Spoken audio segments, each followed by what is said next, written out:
We're back. When last we spoke, I had a cup of Tesla coffee. Several people mentioned that it never seemed to run dry. I ran into a genie, and he said I could have one wish, anything I wanted. And I said I like Tesla and I like coffee. What can you do for me? So I'm thinking the new, Sportster with a Keurig in it. Well, he comes up with a cup, and it never ends. It's always full of coffee. No matter how much you drink out of it, you can fill it right back up and drink some more. And they say it's good for a million recharges. So we have this one, and we have this one. And I just ripped off Tesla's logo, did a little magic in Photoshop, and I had some cups made up. If you want one, we can work something out.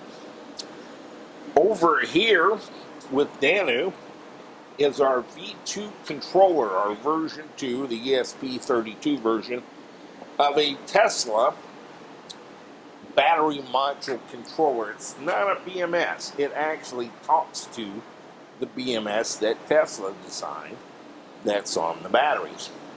It's our most popular device because people want to play with these batteries. Now, we sell the batteries. We don't like selling batteries. Most people get the batteries somewhere else, and they want to experiment, as we do here at EVTV. And this is the enabling box. It lets you talk to the BMSs, and it manages two contactors.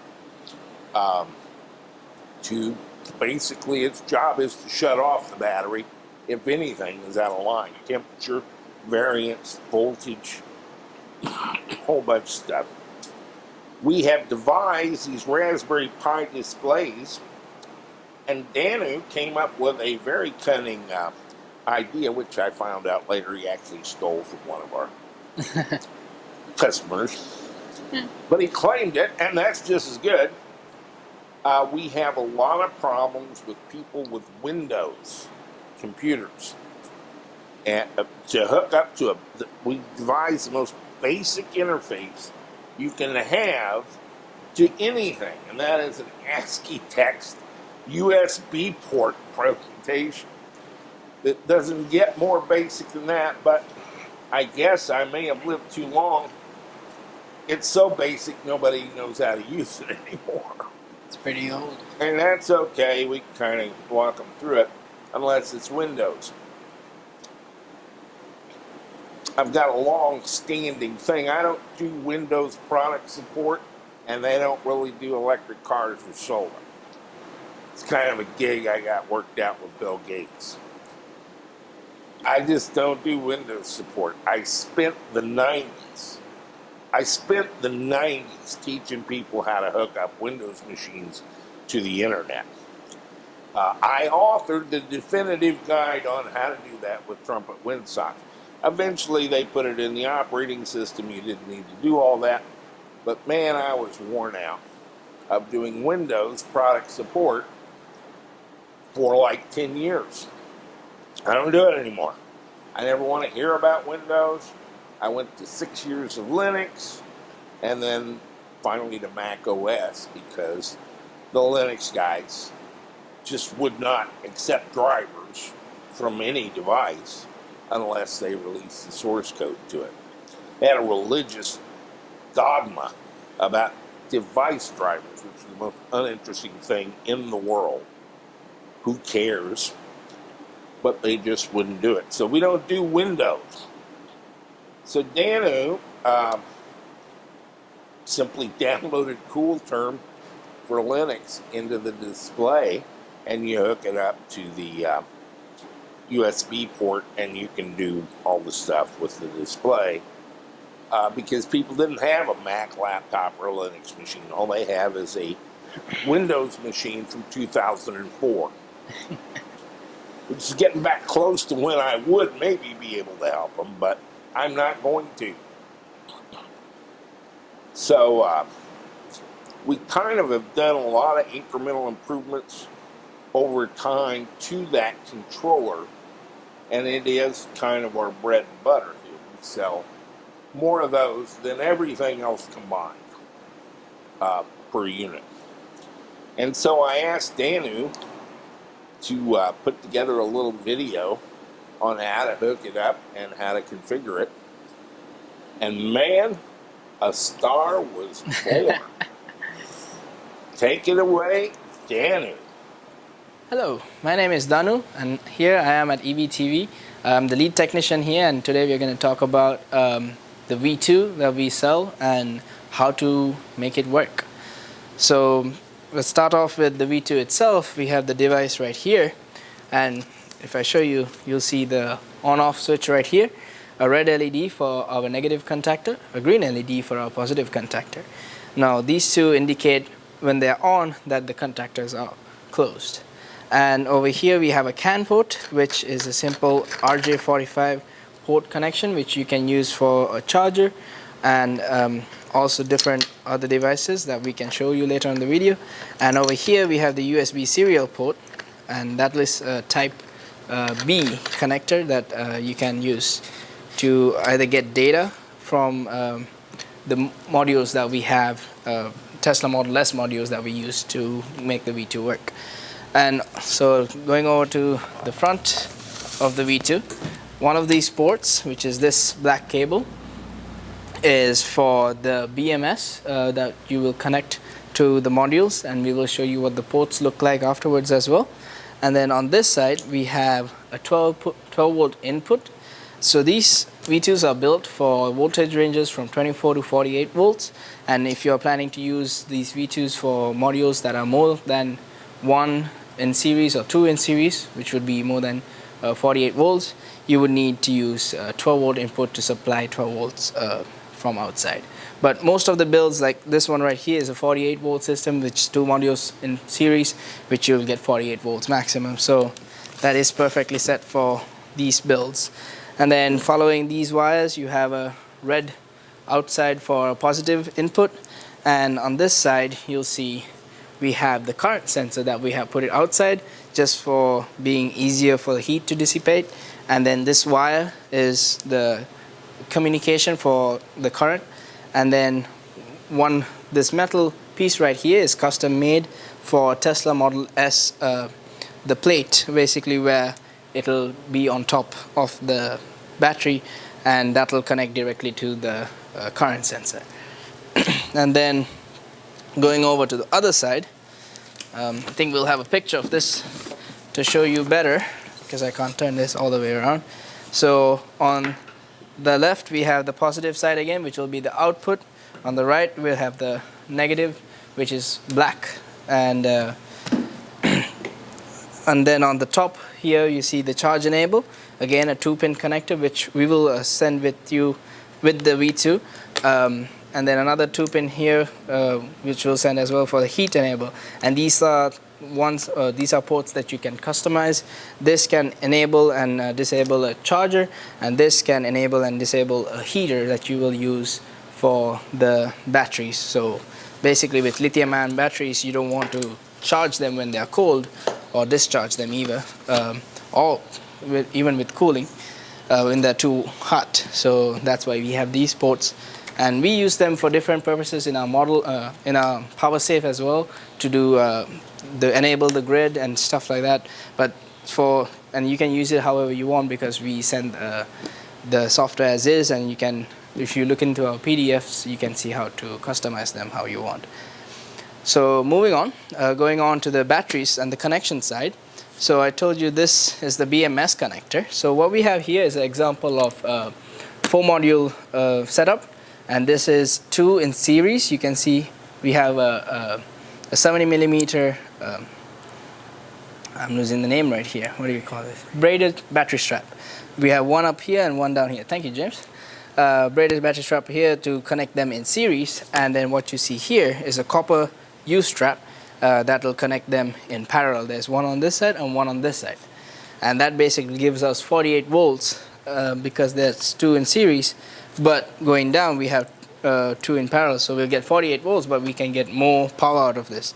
Each module is about 5 amp hours, and right here is a 20 amp hour setup, and this is about a fifth of the size of a PowerSafe, so you can't really get a lot of it. But this is our V2 test bench, so this is plenty enough for what we try to do. So just for 4 modules, what you would need is a 4-port terminating harness. So what you see here is the opposite end of this BMS connector. I'll show you, it just clicks just like that. And this runs from here from module to module, and it ends right there. So now how do you set up if you have more than 4 modules?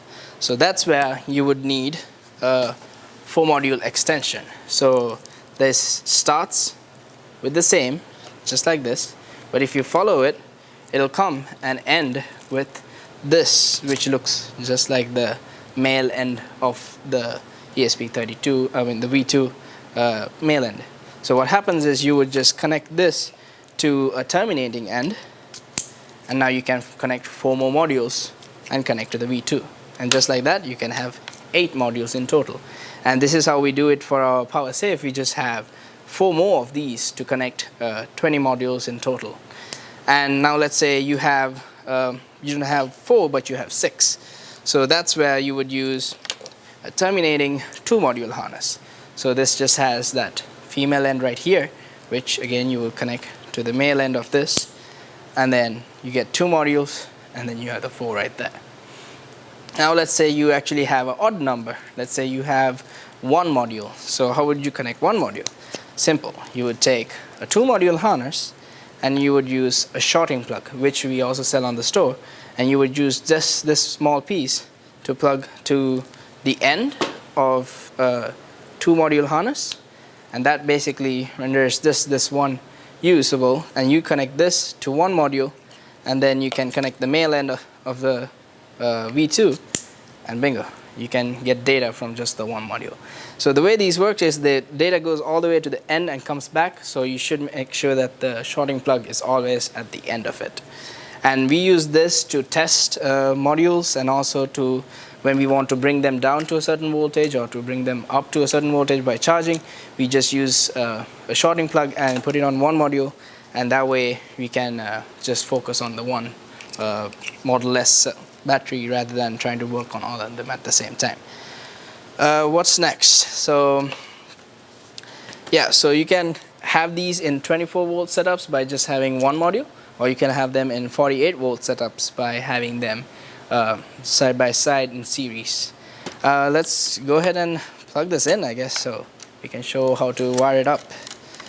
So this bolt, this usually comes with the Model S battery modules itself, but if not, you can purchase these from our store as well. We call them M8 bolts. These just use a 13mm wrench, or you can also use a half-inch wrench. Nut driver is the easiest way to do it, and I mean, we can use wrenches or nut drivers, and I'll show you how to tighten it right here. You make sure there's nothing in between the surface of the terminal lug and the surface of the battery. Here we have a copper strap, but we have to have the copper strap to combine these 2 batteries together, but we make sure that they're clean, and then we put the nut in, and then you tighten it. And now the key thing here is to make sure that you can tighten it, and once you are done tightening it, you can't move this. If you observe, I can't move that lug at all.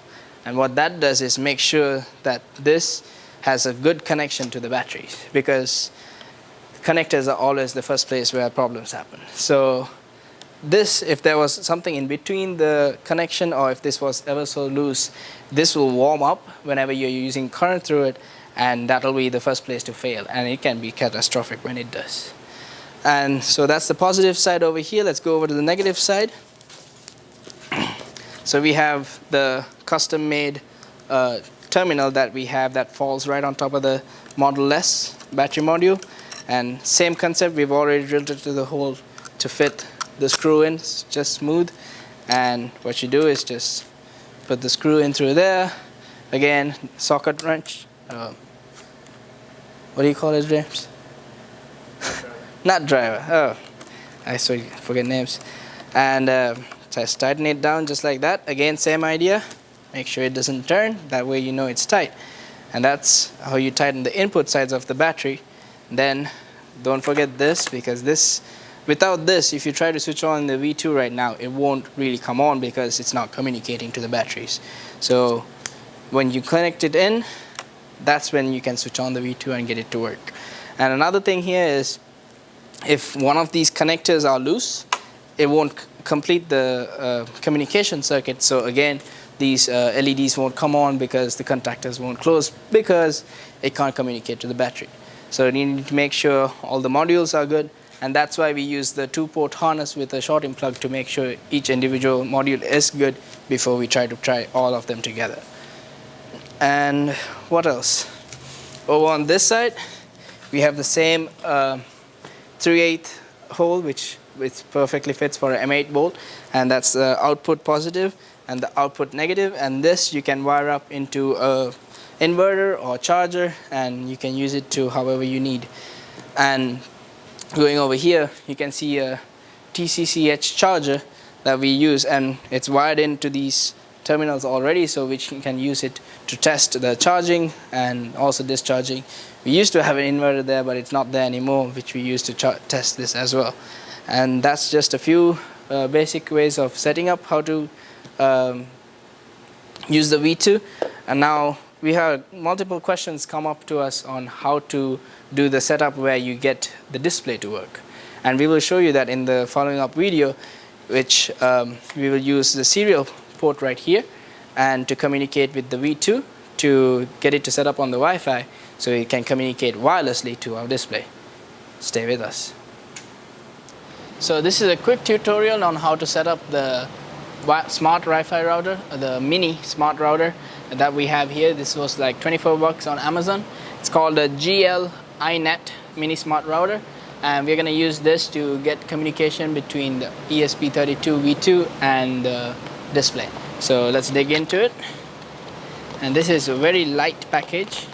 It's a very tiny router actually, if you're looking right here.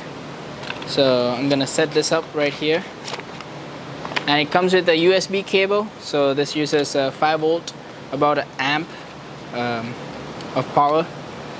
So very tiny. I don't know how much the range would be, but I'm pretty sure I could find it if I looked for it. Oh, it can do up to 300 Mbps. So if you look back here, this already has a set SSID and a password called and then so what I'm gonna do is change this into what I want it to be, and to do that I need a computer, and I also need this to be powered. So instead of connecting this to the computer, I'm actually gonna connect this to the power bank so I can make it truly wireless. So I'm just gonna give it 5 volt from my power bank. And we have the LEDs lighting up. So now if you look into the computer, I'm going to start to see the Wi-Fi.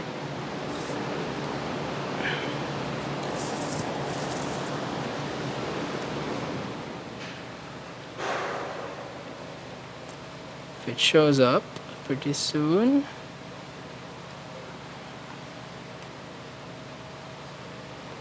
Searching. So right now this computer is connected to EVTV, but what I'm going to try to do is connect it to this GL iNet mini smart router. There you are. So it's called the GLAR300M619NOR. So I'm going to connect to that, and the password on this is set to default as Good Life ODILIFE. Confirm that and join in. So I'm going to connect. So I don't have Wi-Fi internet access on this, but I still have it. I'm using it as an AP. And actually I found on the instructions that I can change this between router mode and bridge mode. So bridge mode would be where the router will be transparent, but that is not what we want to do here. We're trying to get this as the router to communicate between the two devices. So I'm going to keep it at router mode, which means there's a switch down back here that has to be towards the left, which is where it is right now. So I'm going to leave that as that is. And now that I'm connected to GLAR 300M619, I am going to get into the router settings and change the SSID and password. So what I need to first do is get the IP address of the router, which I would know by off the top of my head, but I don't. So I'm just gonna get in here, and it says 192.168.8.1. So what I'm gonna do is go into the browser, Safari over here, 192.168.8.1. Enter. And it gets me into the setting up configurations on the router. I'm going to select English. It's asking me for a time zone. I'm just going to select America. There you are. And I guess we'll be on the Chicago timeline. Next, and then password. So this is just a password that we would need to change settings on here. So I'm going to type in, why is it already, don't use that. Just going to type a simple password, C capital M-O-T-O-R, Motorwork, and try that again, M-O-R-T-O-R-W-O-K-S. This is just so that this would stop other people from getting in to change the password, but it's not that important. So since I'm connecting through Wi-Fi, this is I would need to change the password again, but all I'm trying to do is get into the system, which I just did, and now I'm going to change the settings on the hub itself. So if I look here, I have the wireless status saying it's online and all the details about it, and the device that is connected to it right now, which is this computer. So I'm going to change the settings, and here you go. That's the SSID. So I'm going to change the SSID into Wi-Fi hub,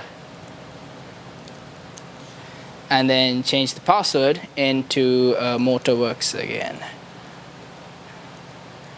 M capital and everything else in simple case. Submit it. So it's going to update it online. That can cause this to disconnect from the Wi-Fi, but that's basically it. So now if I refresh the page, you can see I'm already disconnected from the internet. So if I rescan, I have Wi-Fi hub over here, and the password is capital M-O-T-O-R-W-O-R-K-S. Join. And do we have a connection? Yes, we do. And now if I refresh the router page again, I am connected to this. And now you can see SSID is set to Wi-Fi hub and the password is Motorworks. So using that information, now I'm going to set up the ESP32 and the display. So let's go on. So here we have the V2 connected to the battery modules on our test bench already. And so I'm going to walk you through on connecting this to the Wi-Fi and connecting the display to the Wi-Fi. So our Wi-Fi now is this portable, very tiny hub that we just talked about connecting on how to set the SSID and password. So I'm going to walk over here and connect the display to this Wi-Fi hub, which does not have internet access, but it's still just a hub, and this is all we need to communicate between the two. So getting the box, this is the box that you get the display in, and this comes in the V2 itself, in the big V2 box itself. Opening it up, we have this white box which the display will be inside, and then we also have this power cable inside this box, which I have already connected to 120 AC. So I'm going to boot this on. There's a switch right here, and it's booting up. And while it's booting up, we also have a HDMI cable, which we won't be using for this, and a wireless keyboard, which we will be using for this. So I'm going to take this keyboard out. Also, we'll only be using this keyboard for a very short time, so you don't have to take this itself. If you have a USB keyboard at home, you can use that as well. You would just simply plug it in to the USB port back here. So this wireless keyboard, which is pretty neat, has a USB here at the back. So you need to take this USB connector out and then simply plug this receiver into the back of the display, just like that. And then now the display is boot up with the BMS display. I'm going to switch this keyboard on. We have power, so I'm going to set up the Wi-Fi on this to connect to this hub that we have over here. So this is going to be a little tiny, but I'm going to hopefully show it step by step slow enough that you'll be able to see it. We can't unfortunately get this on a bigger display because this is still not connected to the Wi-Fi. So to do this, I'm going to go to the gear icon, which is our configuration setting. And right now you can see there's no data in here because this is not connected to a V2 controller right now. So I'm going to press the left arrow. That will take me to the different page on configuration setting. And over here there's a button for exit, which will take me to the main screen of the Raspberry Pi. So I have the keyboard in hand, I have the display, and now I can move the mouse around with the touchpad, and I also have a keyboard for input. So what I'm going to do is, we have the Wi-Fi icon here on the top. So I'm going to move up there, click that, and if you look, we have Wi-Fi hub. Here we can get a zoom in on this. It's onto the display, and here you can see Wi-Fi hub. Is it visual? Is it visible? Perfect. So what we're going to do, move the mouse down, click Wi-Fi hub, and now it's asking for the password. So the password, which we just set up in the previous video, is Motorworks with capital M. So MOTORWORKS. So to confirm that I have it right, I'm just going to say don't hide characters, and I click OK. And now you can see the Wi-Fi is trying to boot to connect, and what we are doing is connecting it to this small hub right here, and we have a connection. So again, we do not have internet access, we just have a hub that is communicating between the display and the ESP32. So now that this hub is connected, I'm gonna set up that communication on the big display as well, so I can explain the rest of the steps and how we connect the ESP32 to this Wi-Fi. So to pick it up from where we left off, so I have this connected to the hub, and now I'm going to try to set up the VNC on a ThinkPad Windows 8 actually, old laptop. So what we're going to do here is first figure out the IP address of this device, and that can be done by hovering the mouse over this Wi-Fi icon over here, and it's pretty tiny text, but what I'm seeing, if I can get it, there you go. It says configured 192.168.8.126. So that IP address is basically telling what this device is logged into, and this Raspberry Pi already has a VNC server built into it. That is how we ship it out. So all you would need is a computer with a VNC receiver, which is available to download free of charge, and Jack will add to this description as a link. So when you have that downloaded over here on this screen, when you open it up, it'll ask you for an IP address to connect the display onto.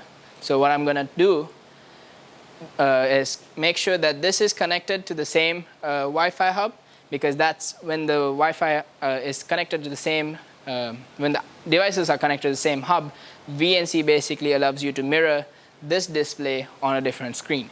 So I went ahead and already connected this computer to this small Wi-Fi hub already. Same procedure, SSID, password, connect. So now that I have the VNC viewer on this computer, I'm just going to type in the password, type in the IP address, excuse me.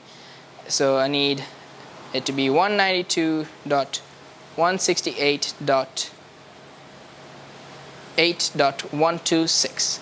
And once I've typed the IP address in, I hit enter, and then now it's asking for a username and password, which the server we set up. We set up our own username and password, and that's also available to be found on the end of our manual. But the username is Pi, P-I, and the password is EVTV, all in simple case, EVTV. I'm going to set that to remember password, hit OK, and voila, we have the display, but in a bigger screen now. So I'm going to do the stuff here, and this is basically going to be mirrored on this bigger screen. So just to do a recap, this, when you hover over, you can see what the IP address is, and to connect, you can simply select whichever Wi-Fi you have and click that. But remember, for the VNC server and receiver to be working, the both devices need to be connected to the same Wi-Fi. Right now, all of this is connected to this tiny $24 Wi-Fi hub that we bought from Amazon.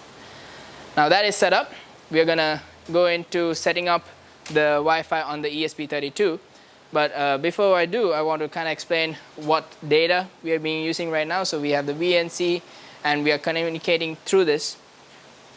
So remember that this, we still do not have internet access. So if I try to open Google right now, I will not have internet access. So what this is doing is, VNC is also communicating through this hub. But the way we communicate from ESP32 to the display is using UDP packets. And UDP packet is user datagram protocol. We send out packets about 37 bytes, not kilobytes, bytes. So very small files. And basically that is sent out to the port which we set between 6,000 to 9,000. You can actually set it to whichever port you want, but we send it between 6,000 to 9,000. And it's sent on the IP address .255, which is the IP address that every device can basically listen to. So what we are doing is we are just basically broadcasting the small packet of data onto this IP address that is .255, and every device connected to the AP can listen to it, but no one really knows which one it is unless they know the port. And that's the UDP port that we set up, which I will walk you through on how to do that as well. So now we have the display connected to the Wi-Fi hub, so we are going to connect the V2 to this Wi-Fi hub. And for that, we need a simple USB type A to type B connector. So what I'm going to do is connect this type B into the V2 that we have set up on the bench. These type A to type B connectors are also called printer cable, so you can also find one of those. It's the same thing. So I'm going to connect that back here, just where I connected my wireless keyboard. Now that I have it connected, I am going to use the keypad, the touchpad on my keyboard, to open CoolTerm. And if you actually look, we are only really using this keyboard just to set up the Wi-Fi and to work with CoolTerm. And now that I actually have the Wi-Fi set up on this, I can actually use this computer, use the keyboard and mouse on this computer to do this rest of the setup. But I'm just going to use this keyboard because it's handy and try to finish the setup. So I have CoolTerm pulled up. It's saying /DEV/TTYAMA0. That is the port that this Raspberry Pi is listening to data for right now. But that is not the port that the USB is connected to. This is the one that it just goes to by default. So to change it, we have to go to connection, which I'm going to do it on this touchpad so you can see step by step. Connection, left click, then go down to options, left click, and then you want to change the port. So change it from AMA0 to USB 0, which is right there. Select that. The baud rate is already set to 115200, and also we have also already set the terminal mode to line mode and handle form feed character, so you don't really have to do anything else except for setting the port. So you can have CoolTerm on your Mac device, Windows device, most of Windows devices, some don't work, but most Mac devices, and you can have this data set up through the computer directly rather than having to go through the display. So right now we are setting up this ESP32 using the display, but you can do it using a computer, but the same process of using CoolTerm. So if you can't get it on your Mac device, that is why now we have the second option or third option, which is the Raspberry Pi, and setting up the system through that. So now we are connected on the port. I click enter, which basically sets up the configuration. now you see /DEV/TTY USB 0, which is where we want to be. Speed set to 115200, which is 115 kilobits per second. Now if I go ahead and click connect, we have data. And this data right now is coming directly from the ESP32v2 and directly from the modules that are connected to the ESP32v2, which, as you can see, we are getting cell voltages, modules, cell temperatures, and everything, and it's jumping around. And I can go ahead and change that real quick. If I go to preferences and change the font size into a smaller 10, and you can see everything fits in one screen. So now that we have the main screen already there, you can also see Wi-Fi status says connected to local access point EVTV. Well, we are at EVTV, so it is obviously connected. ESP32 is obviously connected to the EVTV, but we wanted to connect it to this hub so that it can communicate to the display, and also because you don't have EVTV at your place. So how do you do that? So to do that, we come down here to this small line where we enter text, and if you look in the bottom here, it says enter question mark for configuration.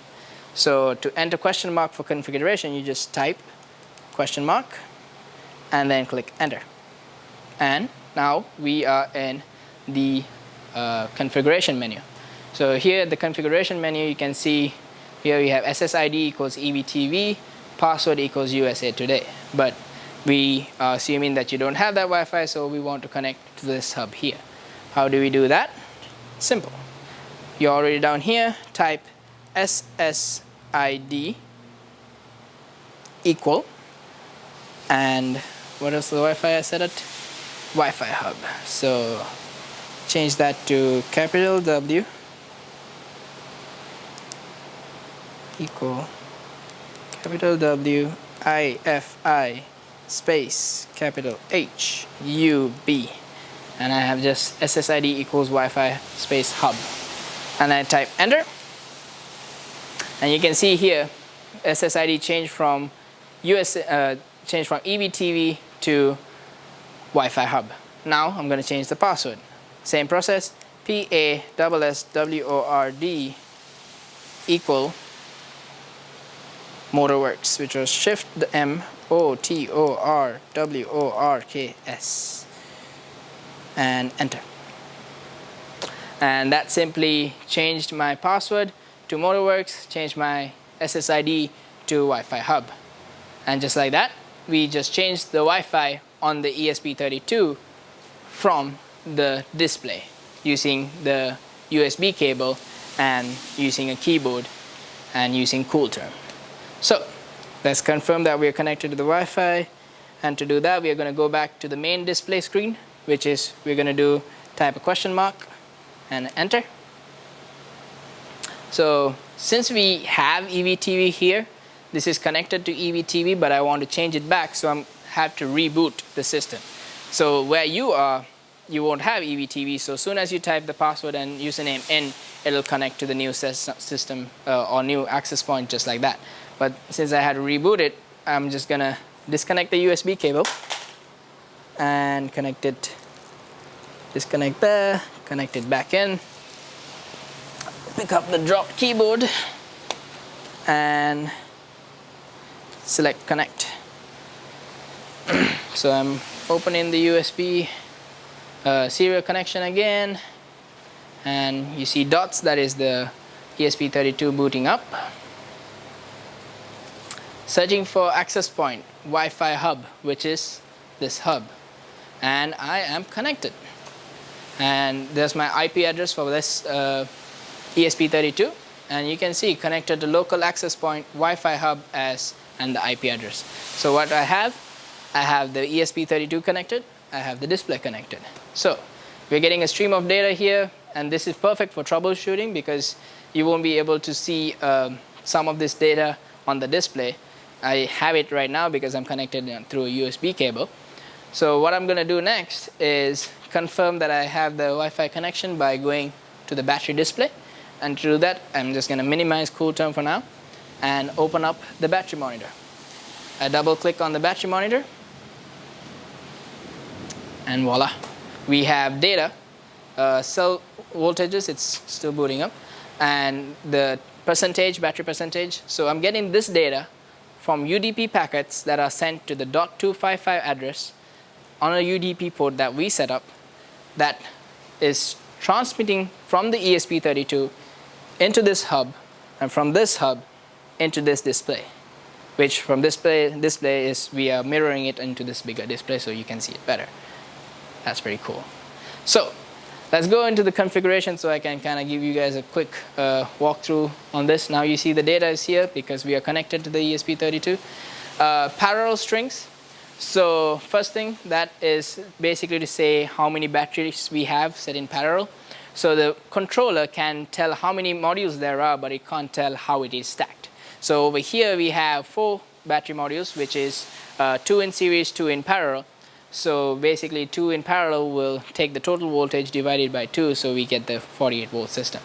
Whereas the PowerSafe 100, we have 20 cells, 20 modules. So 20 modules is 2 in series still, but 10 in parallel.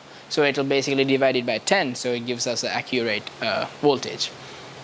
Pre-charge duration is basically you can time the time between the first contactor coming on and the second contactor coming on.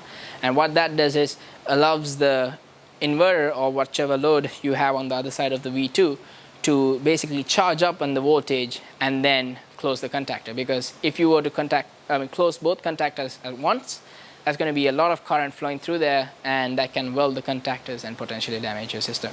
So to avoid that, we have an 8-second delay, and you can actually control this and change it to whatever value we want, which we set by default to 7.5. But for this setup, I'm going to just set it to 8 and hit save. And just like that, it's going to save the settings on the display, which communicates through the hub to the ESP32, and which I will show you in a bit. We can change the data on the ESP32 since it's communicating through the hub. Variance, that is basically the cell voltages between the cells. If one of the cells is higher than the other cell by 0.5 volts, which I think is a little too high, but we can change it to whichever we want. We can basically cut off the system to protect the batteries. Same thing with high voltage cutoff and low voltage cutoff. If the voltage gets too high or too low, we'll cut off the system to protect the batteries. Charge cutoff, charge resume is basically for a charger that you have connected. We have a 12 volt output for the charger. We also have a RJ45 where you can use a CAN port for an output towards the charger. And this will communicate the data through that. So if the voltages get to, in this, 4.05, it'll stop the charger. And basically, instead of shutting the whole system down, it'll just stop the charger. And then charge resume is basically when the cells go down to that level, it'll start the charger so the batteries won't get too far low. High temperature limit, low temperature limits in basics. So if the batteries get too warm, too cold, we will shut it off. And these temperature data we are getting directly from the modules, which are already installed by Tesla itself. Amp hours used and pack capacity is mostly to adjust depending on how many batteries you have. If the percentages are changed, we actually have it to where when the cell voltages get to a charge cutoff, we will reset the percentage to 100%. So that gives us an accurate reading of the amount of capacity we have in the batteries. Going on to the next page. So what we have here, BMS ID and UDP port. So your UDP port is the port on the .255 address where we broadcast the data and such that the other device can get the data from. The display can get the data from. So UDP port right now is set to 6670, and to show you guys how to change it, I'm just going to type it in here. So on the display, when you don't have another display that's mirroring it, you would need the keyboard again. And simply you would click there, change it between, like I said, between 6,000 to 9,000, but you can use any value you want. So I'm just going to use 6,750. Was that what I had before? No, that's different. 6,750. So that's basically, I'm saying this port, this display is going to be listening to 6,750 on the .255 of this hub for data to be coming in. And basically right now the BMS ID is set to your BMS ID, but this is not very important right now since the hub, the display, and the ESP32 is in the same room. But say you want a display on another part of the planet, or basically anywhere else in the world, really, you would change this BMS ID into the one you want it set up, and you would set your MQTT, I stand corrected, as a sender for the display that you have in the room. Basically what this does is will transmit this data, which we actually have set it up as CAN data, into UDP packets, and it'll send this data out to the Amazon Oz service, or the IoT core, and the other display that you have, that's a receiver, will set up to MQTT receiver and set that BMS ID as the one you set up on your receiver, and it'll get the data from the Amazon Oz service and display the same data anywhere in the world for you.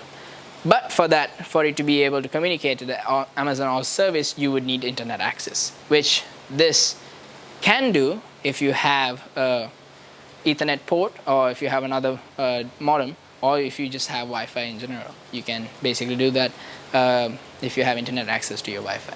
But for this scenario, since this is just a test setup, we're going to have it as MQTT off, and I changed the UDP port to 6750, which if you see when I save and go back to my main screen, I still have data, which is interesting. Let's change that back to something else. I'm going to change it to 6755, save, and then if I go out, I still have data. Oh, there you go. I'm out of data, which is because now this display is listening to data coming in at that port, but there's no data at that port because we are not sending data from the ESP32 to that port.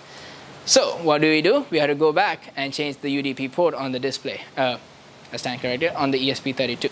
How do you do that? So if you have a computer, same process as you did with the Wi-Fi, but since I'm already connected to the ESP32 with the USB, let's go ahead and do that. So I'm going to escape from here, going in the wrong direction. That works.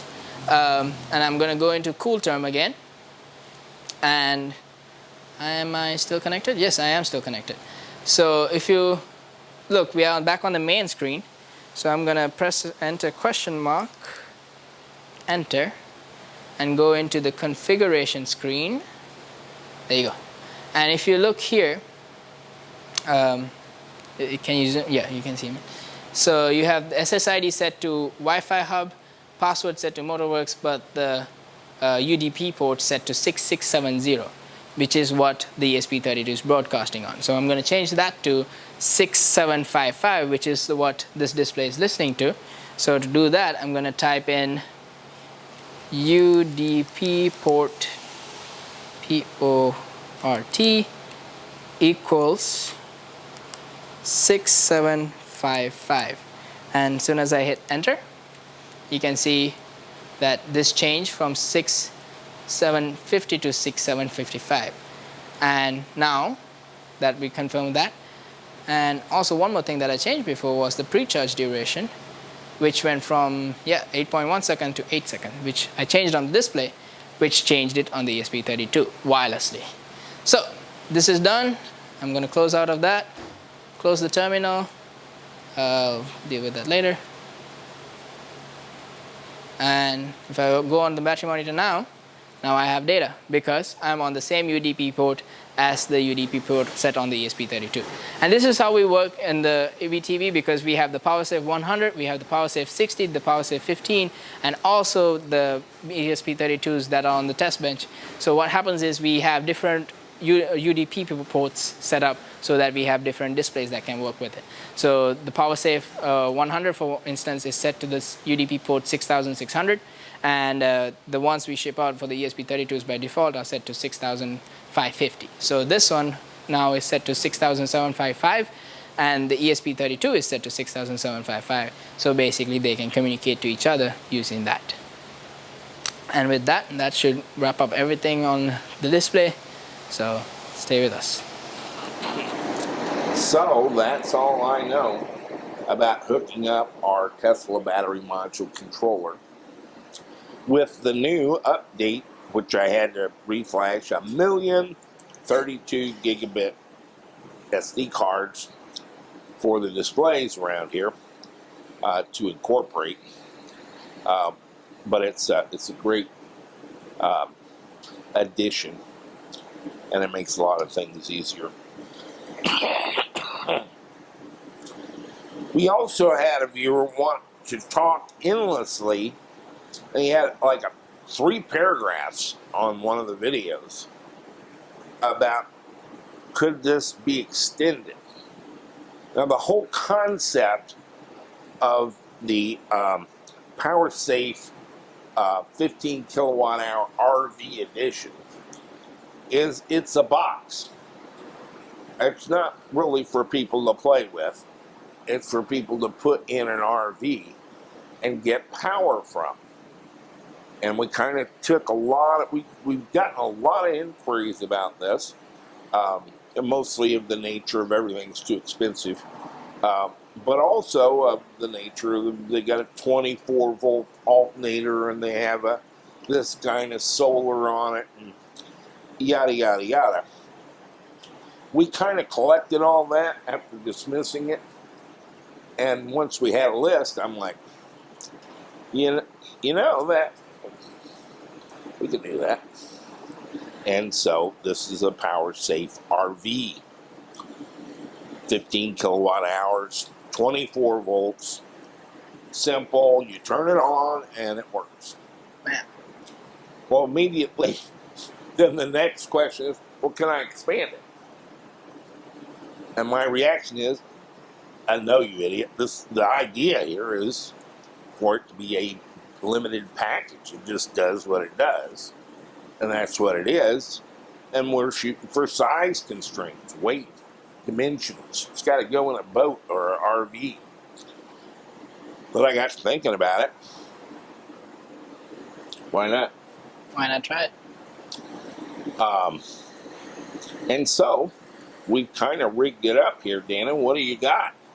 So yeah, we have the V2 connected to this 24 volt 2 modules that are at 23.5 volts. Mm-hmm. What?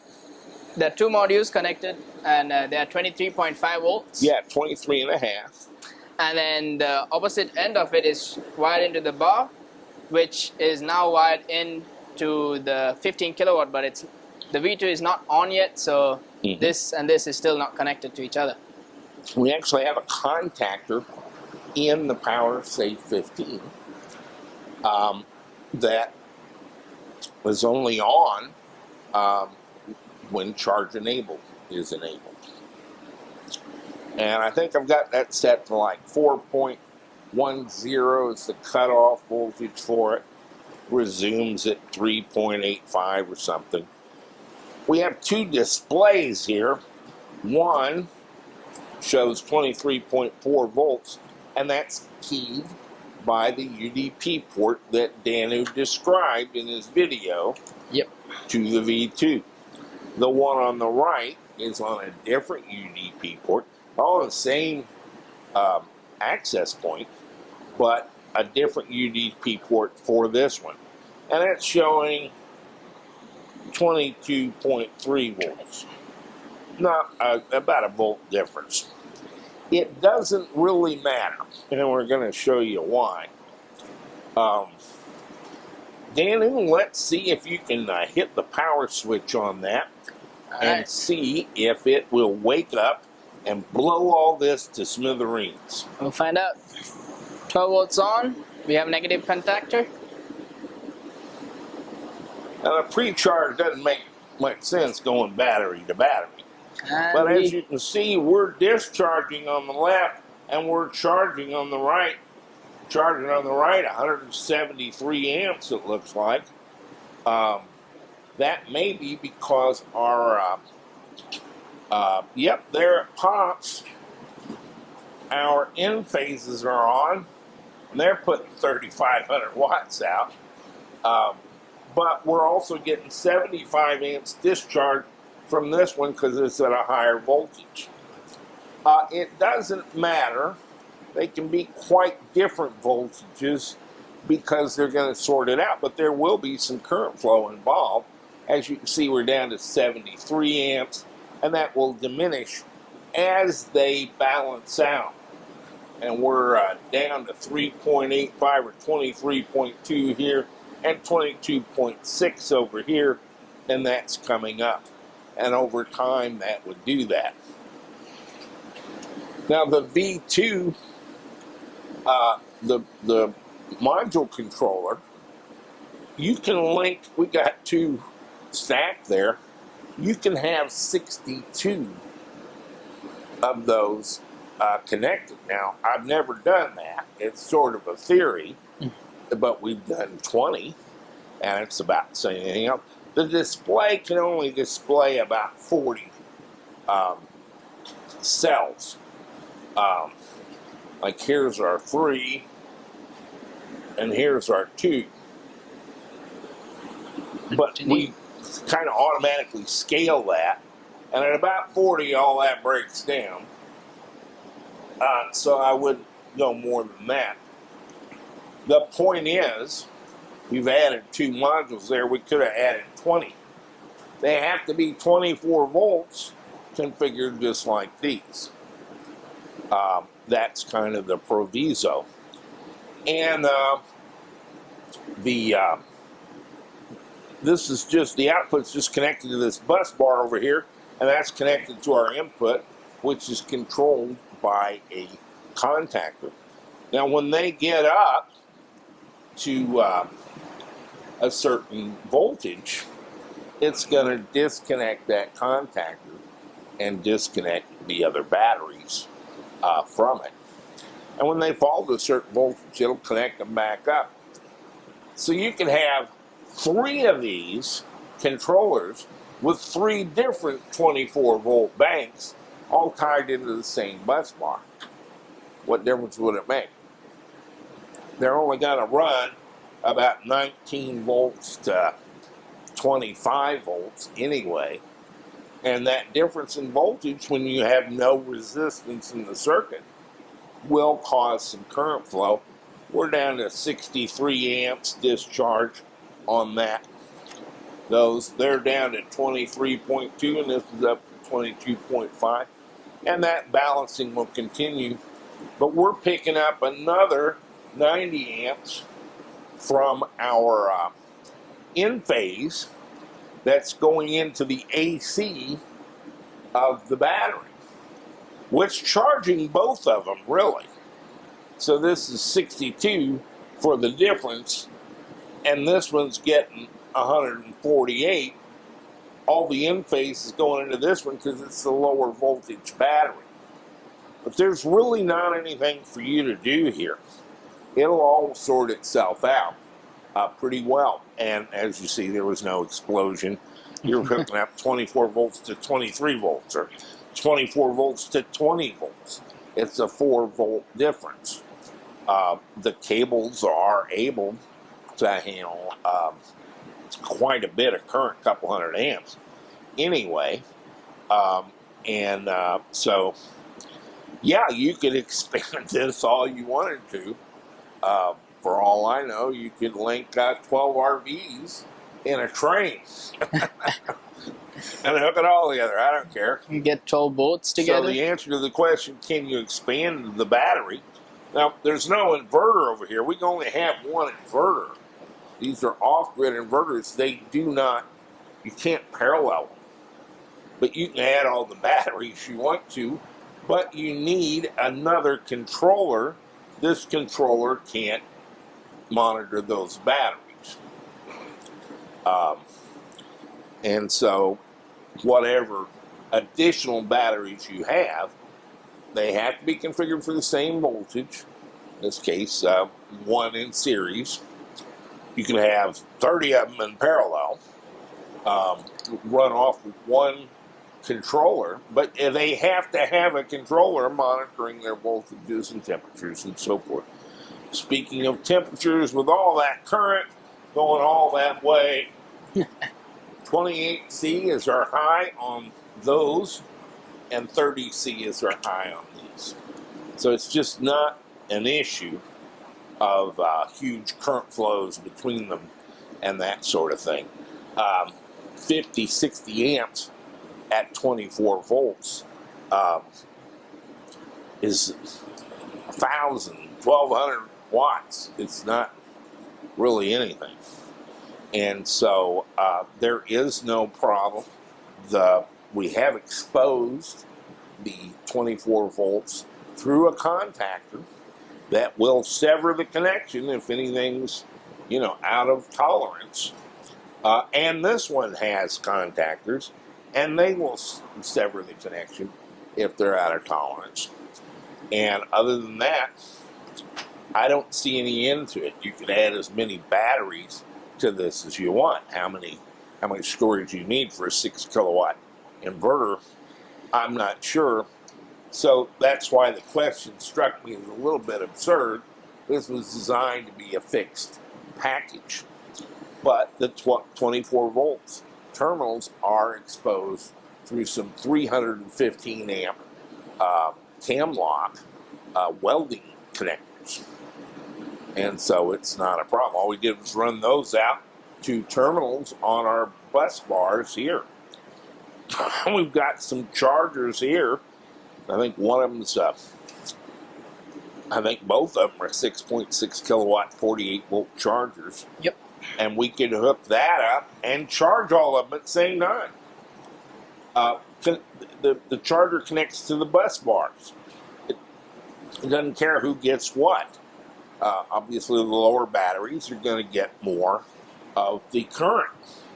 But this current, 132 amps going in to the PowerSafeRV, that's because the voltage is lower. It's coming in on the AC thing, but it's put on the same bus, and if these were lower, that's where it would go, predominantly. So the batteries in parallel, which is what we're doing here, kind of sort themselves out over time. So there's really not any issues to work out. Do they need to be balanced? No, not really. They're all in parallel. Balancing is an issue when you have modules in series. When they're in parallel, it's really not that much of an issue. We do kind of balance between the cells in each module because they're in series within the module. So there is balancing that goes on, but there's no balancing issue between the modules when you have them all in parallel anyway. Now, do you hook them up and they instantly equalize?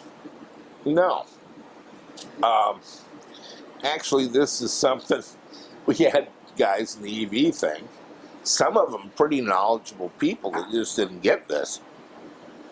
They would try to balance all their cells before they went into the car by hooking them all up in parallel. Well, it doesn't work.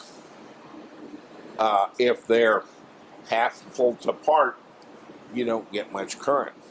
But as they do balance, the current diminishes. And at hundreds of a volt, there's just nothing there.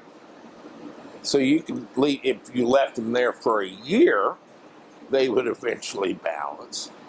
But not even in a week. It's just not going to happen because the difference in potential isn't great enough to transfer much energy. And so we're never actually going to get these to the same level. But as you can see, it's diminishing. We're down to 48 amps and 23.1 volts. This is up to 22.6. And again, somewhat distorted by the... let's shut off the in phases for the moment. Yes, sir. So we can see the Gazetta and the Gazinta should be pretty close to the same thing. And phases off. And it doesn't. This is 79 amps discharge and 99 amps in. We have found a way, apparently, to generate current flow out of nothing. Well, that's not exactly right. But you see the difference. Yeah, we're still running this part of the shop. with this too? Oh, that's right. We're running this part of the shop off this one. Well, it's running off this one too, and it's providing quite a bit of the power. So that's the imbalance there. We're still higher in voltage here, and we are running the shop off the inverter. Again, 29C here, 31C here. We just don't have a problem. And to the inverter, we're actually running the inverter. We got 73 amps, 34 going into the battery, and that means about 40 going into the inverter. And this kind of becomes the source because it's the higher voltage. This is exactly the same thing that happens with the in-phase microgrid and our inverter output. If the in-phase sets a higher voltage level, which it always does, because that's programmed to do that, it becomes the source and drives it back through the inverter. If you put enough load on it, it will draw that down to below the inverter voltage, and the inverter becomes the source. And so that battle going on there, we can see going on here. This is a higher voltage, so it's providing most of the power to our inverter, and what's left over goes into our battery. And so I think we'd find that we're this voltage times this current minus this voltage times this current, the rest is what's going to the inverter as far as power to power the shop. And so there's really not a whole lot of, as you charge and discharge these, they would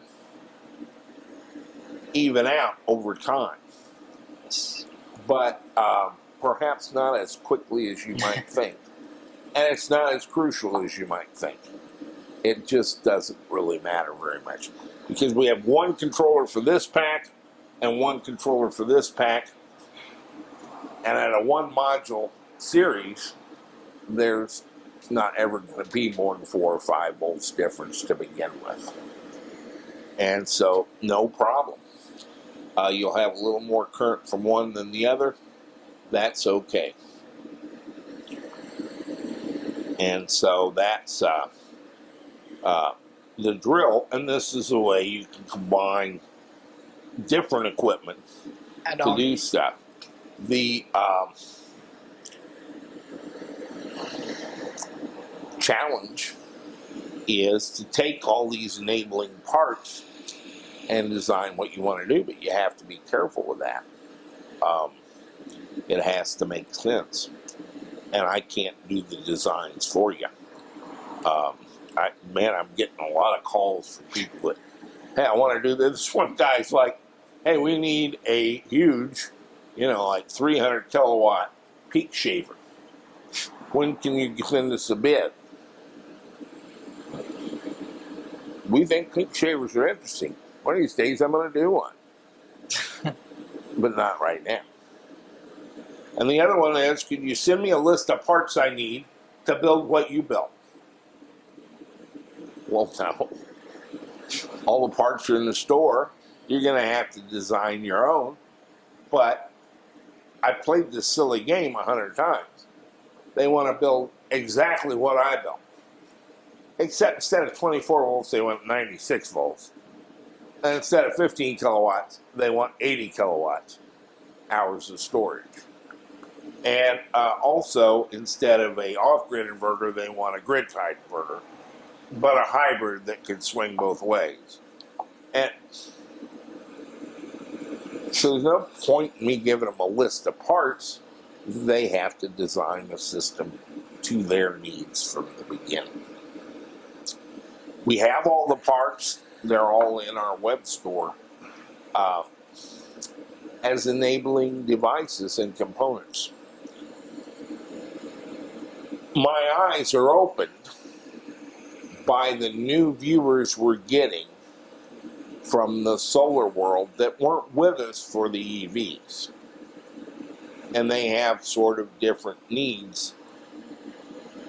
And I was very resistant to this We're not a factory. We don't manufacture stuff. These are demonstrations of what you can do. But for some people, like Wayne Reavers, Walter Crumbly, and numerous others, they're looking for a component. Like we think of a component being the V2 controller or the different things we make available, OBD2 adapter or whatever. Well, for me to build those, we have to have components like the Espressif ESP32 chip, the Texas Instruments SNV65 CAN chip, and so forth.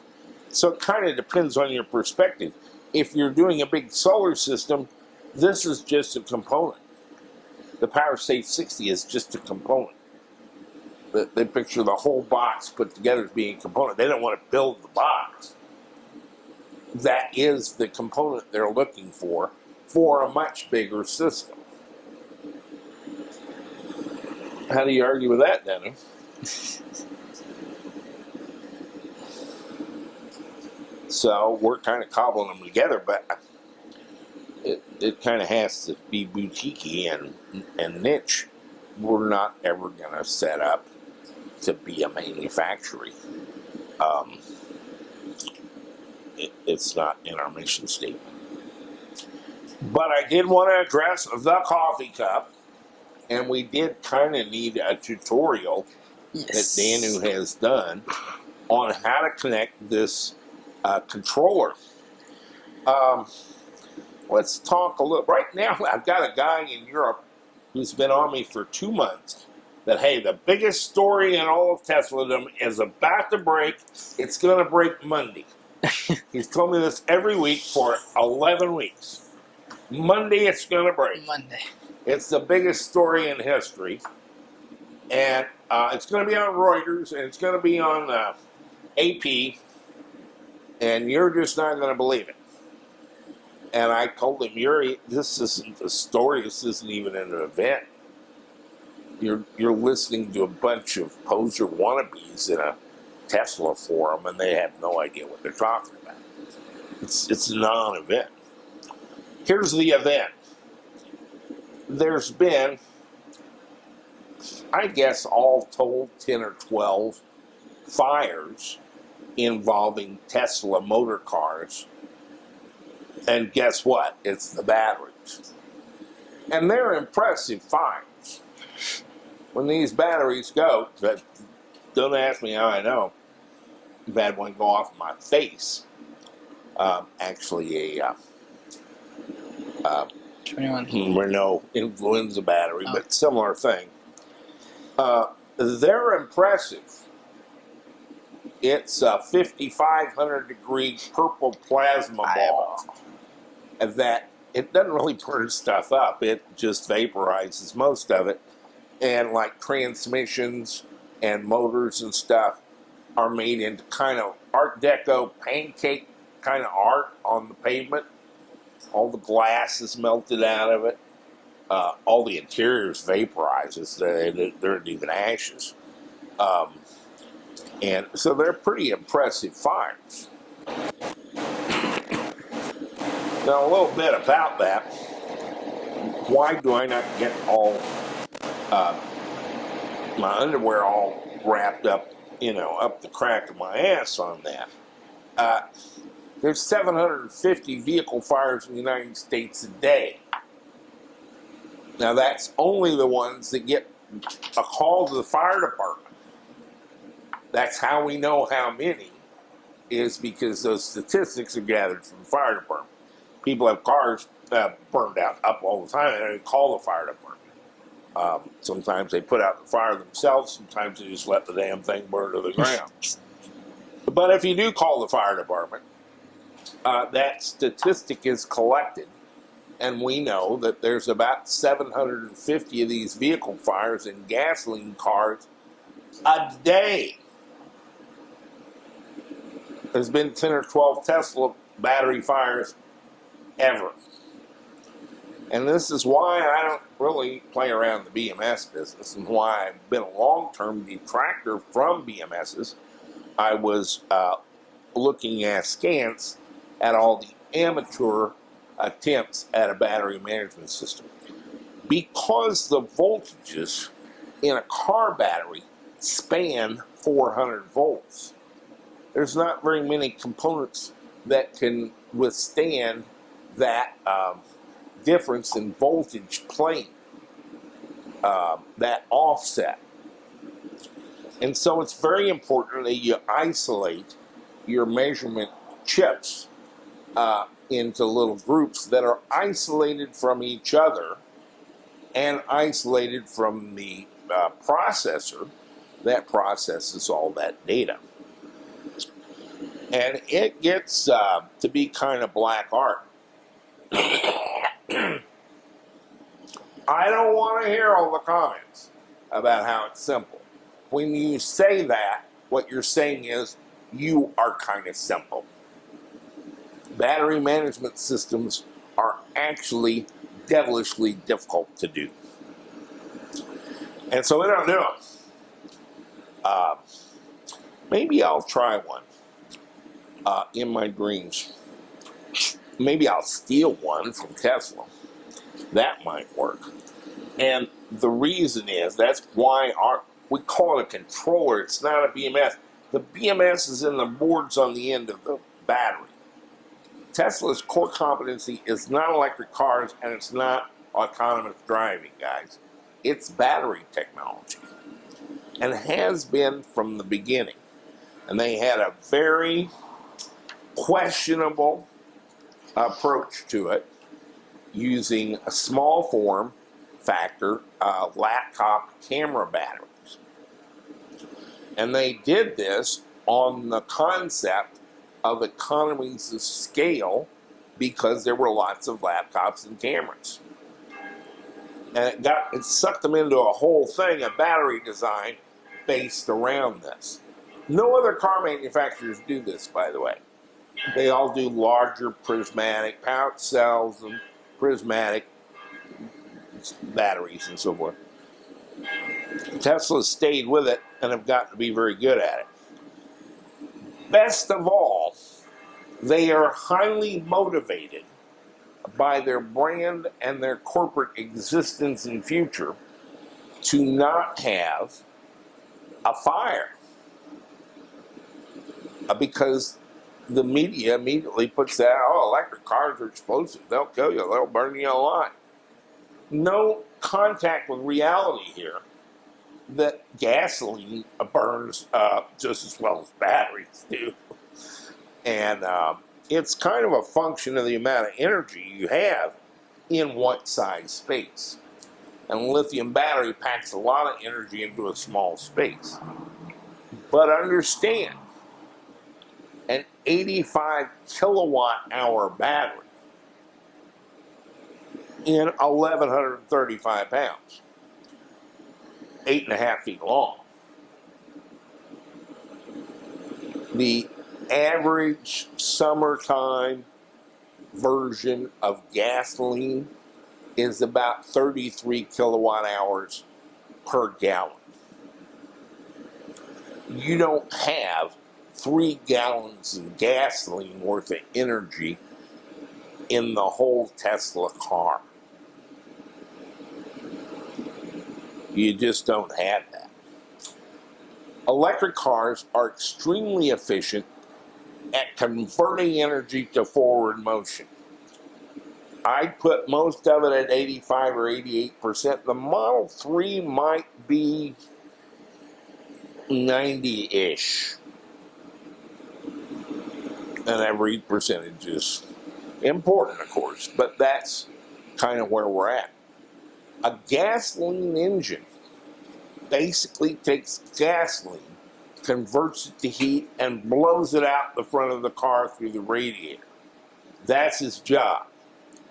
The part about it turning the wheels is incidental and about 12 or 13% efficient. I see 30% bandied about all the time. There's no 30% efficiency. There's 30% efficiency in a highly optimized gasoline engine on a bench in a lab. On the road with the transmission, that very peaky nature of their torque curve, 13%. So we are much 4.5 or 5 times as efficient at using energy. We're 4.5 or 5 times less efficient at storing it. An 85 kilowatt battery, a 1,300 pound device to carry 3 gallons of gasoline that weighs 6.8 pounds a gallon. So for the equivalent of 20 pounds of gasoline, we only need 1,335 pounds. And it's got to be the length of the car and the width of the car. So we're not very efficient at storing energy in batteries, but we're much more efficient at using it. A Model 3 has about 2.5 gallons of gasoline worth of energy, and it'll do 310 miles. And that brings us up to the topic that Yuri's talking about. There were some celebrated fires in the news. Now, here's how to have a lawsuit when you're a car manufacturer. Have some catastrophes and do nothing about it.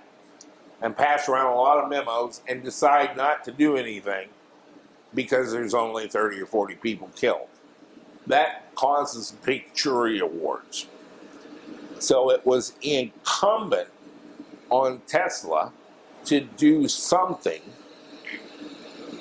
to say they had responded to these incidents of battery fires. Now, how do you keep from burning up a battery?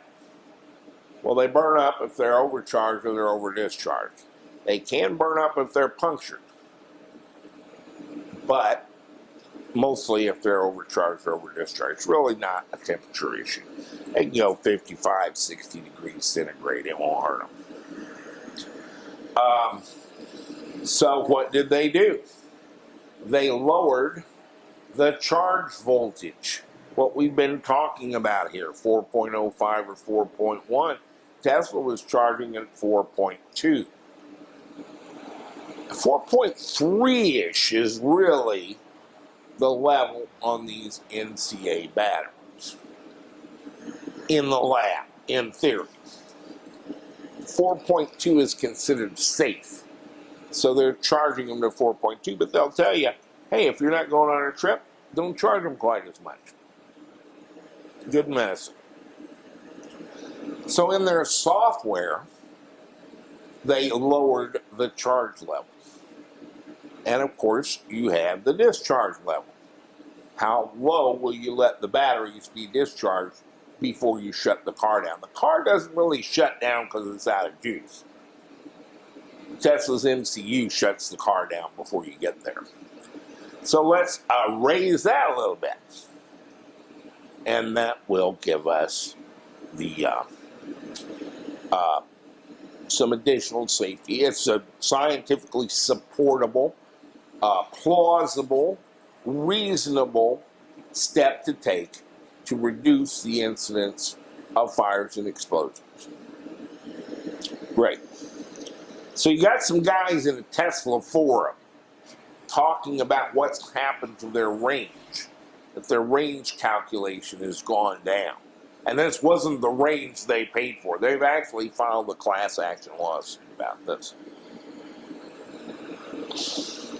What are you talking about?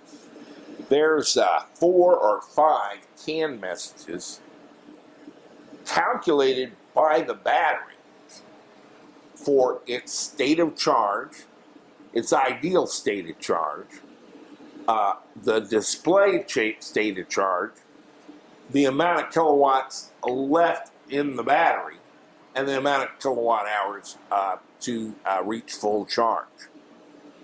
By the way, none of those appear on the screen. Now, the one that's UI or user interface state of charge by title should be that, but it isn't. And they take some of that, and I don't know what in the main control unit of the car, ambient temperature, phase of the moon, something, and perform some algorithmic process on it to get the number they put on the screen. It's entirely made up from the get-go, as are all the other ones. You understand there's only one way to tell the capacity of the remaining state of charge in a lithium battery, and that's to drain it out and measure it.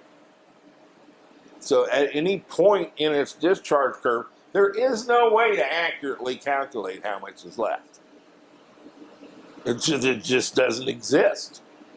The only way you can do that is drain it and measure the coulombs going out of it over time. And then you can tell what you had when you started. So every number involved in this is a wag, a guess, and a calculation. And the one that shows up on the screen has no relation to anything that the battery's saying. Well, it has a relation, but it's not any of the numbers the battery's getting. None of those appear on the screen. It's modified by a calculation in the MCU. It probably takes into effect, I would guess, ambient temperature and some other things. Your discharge curve is modified by temperature, and so that's possible. And so all of it's made up. It always was made up. I got into a thing with Leaf guys years ago, and they were trying to prove, some range thing. And I'm like listening to this guy on the phone and talking to him, and I'm thinking we're having a conversation until we got to the part about the turtles. I said, turtles? What fucking turtles are you talking about? Well, when your battery's shot, then it puts up a turtle. I said, well, what was the voltage of the pack? Well, I don't have any idea. Turtle showed up. That means we're fully discharged. Just shoot me. I mean, some people shouldn't be allowed to talk tech talk. It's just, they're way in over their heads. And I would say that is particularly rife in some of the Tesla forums. The reason I don't hang out there is they are striving heroically for status. They are wrapped up and in the forum for self-aggrandizement purposes. And they read something here and type it in over here as if they know what they're talking about. I call them poser wannabes. And Uri had found a nest of them in a forum somewhere, all discussing heroically and manfully, using terms they didn't know what the terms meant and about things they didn't understand from the get-go. And now they filed a class action lawsuit over it because their range guaranteed that they paid for, they're now not getting. In the first place, none of that's true. The Tesla cars have an EPA-rated range. I built a little Porsche that I could drive one way and get 60 miles on a charge, and another way and get 185. Your range is your responsibility, and you can change it a lot. If you're on the highway and you're driving 140 miles an hour on the Cannonball Run, it's not going to be very good, guys. And if you drive at 70, it'll be better. But the difference between 70 and 55, as Jimmy Carter assured us, is a big deal. And indeed, it is a big deal. If you're having problems getting somewhere with the remaining range you have in your electric car, don't speed up to get there quicker. Slow down to 55. If that doesn't do it, slow down to 45. It's legal in all 50 states on the interstate highway system. and you'll have plenty of range left to get to the next supercharger or wherever you're going. It's very much a function of how you drive the car. And so suing somebody over a change in the range indicated on the screen, which was always made up in the first place and has nothing to do with your range because everybody drives differently, is nonsense of the most child mind sort. I mean, these are child minds at play with numeric meters on their screen that they don't understand in the first place. So that's the story on that and how we got into that. Again, Tesla's highly motivated to not have a fire. They do an excellent battery management system in the Model S, a better one yet, although a bit mysterious, in the Model 3. And they have like 100 kids right out of Stanford and MIT that can't wait to show their stuff. They got a better idea yet. And so they've got some of the top engineering talent in the world now working on a problem they've been working on since 2004 and are a light year ahead of everybody else on. And so we don't want to reinvent their BMS. We want to replace the motherboard in the battery that manages contactors, basically. And all the data on the balancing and the temperatures and the voltages come right off that little board on the end of the Model S module, or that little board on the Model 3 module. And there's a lot of thought and design that goes into that, kind of probably above my pay grade, pretty much all the way around. And so we don't mess with that, and we this idea of we'll just take that board off and put some hunky-dokey amateur-designed BMS or something used with helicopter lithium batteries or something like that on there. It's just like you might as well hit it with a mat torch and set it on fire yourself. It's suicide. These are high-energy batteries, and they're not very stable. They're not like lithium iron phosphate cells. They're not anything like lithium iron phosphate cells. They are a very high energy, not very stable cell. I don't know if anybody would even care why all that is. But for example, the temperature at which a cathode of lithium iron phosphate starts releasing free oxygen, which is what you need for a fire, is about 325 to 350 degrees centigrade. These NCA cells, I bet you would be hard-pressed not to be releasing free oxygen at 180, and it might be 150 centigrade. They're not even in the same time zone as far as stability.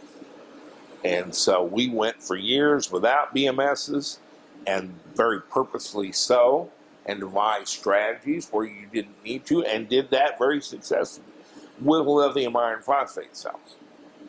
That dog doesn't hunt with lithium manganese oxide or spinel or these nickel, whatever we call it, everything but the kitchen sink. Nickel, cobalt, aluminum, manganese oxide with whatever other magic dust they had laying around, all in the same cathode. They're very hot. Picture them firecrackers. And Tesla has done a marvelous job of harnessing that for an electric car. And they're the only manufacturer that attempted that. Number one, with that chemistry, but number two, with that cylindrical form factor. And they have kind of mastered it. They are, again, a light year out ahead of BMW, Volkswagen, Porsche, LG Chem, any of them. There's some stuff done in Korea I like, mostly because of ceramic separators. The Kia Soul, by the way, is like the sleeper electric car of the world. And they use an SK battery out of Korea that is kind of interesting as far as energy density and safety.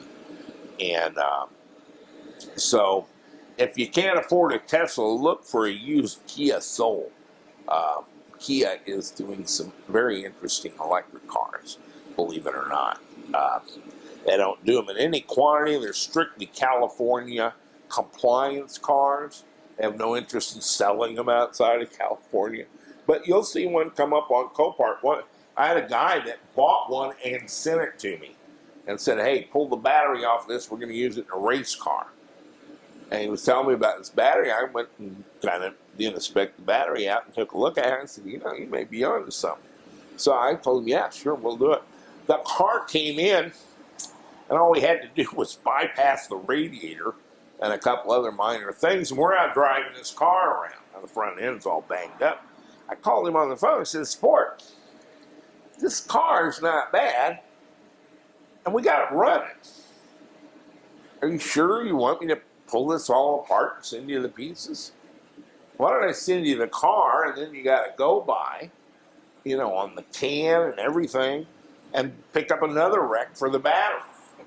And that's what he did. And we sent him the whole car, and never did take it apart. But I was very impressed with the Kia Soul and EV. And so if you're looking for a seam in the zone on the low cost end of it, man, that's it's a neat little car. And it's kind of like a small RAV4. It's you know, SUV type thing. And it's pretty good. How did I get off on that? So, anyway, our batteries work fine. We're at, you know, -1 amp on the this one and -38 amps on this one. This one's still higher at 22.7, and this one's at 22.5. You see that very small difference, but this is still the source for all our power in the shop. 38 amps. And so it works. It's not a big deal. You can add as many batteries as you want. Do have a controller reading the values and protecting your add-on battery, but you can hook it right into the DC input here, or hook it to a bus bar that also goes to your 24-volt alternator. Another question that comes up is 24-volt alternators are really 28 volts. This is what I've been talking about. The alternator becomes the source because it's at a higher voltage, but that battery will suck it right down to whatever the battery is. It's not going to raise the voltage of the battery very quickly. As energy goes into the battery, it'll gradually come up, and when it gets to what you have set as the cutoff, it will simply open. Driving down the road, charging your battery from the alternator, and when the battery gets full, it simply opens that internal contactor, takes the load off your alternator, but you don't notice. Your headlights may get a little brighter when you take off that load, but that's about it. And so you can have your alternator there. You can have one of these chargers there. You can have a MPPT charge controller go into there. I've had several geniuses mention that, hey, some of these MPPT charge controllers will blow up if you suddenly disconnect the battery. Yeah, well, instead of getting the $29 one from China, get the $49. If it's properly designed, that would be an absurd thing for an MPPT charge controller to do. But I believe you, some will get rid of those and get a good one. And so that's enough about that. But by exposing the DC voltage and putting a contactor in it will give you a lot of flexibility there. And in answer to the guy's question, which I dismissed cruelly after I thought about it, why not? How much battery can you add on to a 6 kilowatt inverter? Well, you can do it until it doesn't make any more sense at all. I suppose. Indeed. And so if you're put this in your RV and you find out that it's cutting out at 5 a.m. and your air conditioner is going off, build you a little enclosure, a couple more of these, controller, you're good to go. You could expand it. Ideally, I think 15 kilowatt hours, 6 kilowatts. Most systems, this is going to work out pretty well. Stay with us. There'll be more EVTV to come.